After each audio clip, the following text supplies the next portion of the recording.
Рассмотрим теперь общий вопрос тувинского языка. Общим вопросом называется такой вопрос, который требует ответа «да», «нет», «е», «чо».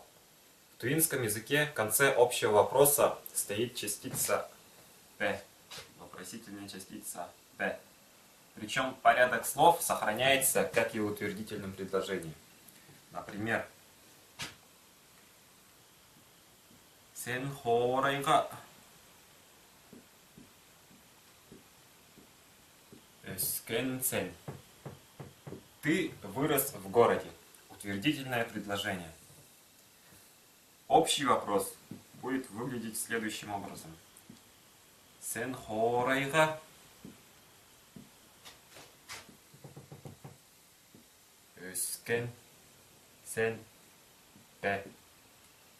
Лишь присоединяется частица п. Ты выросла в городе.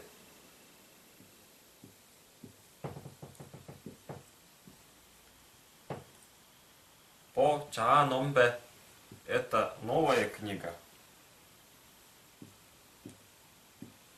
По Ча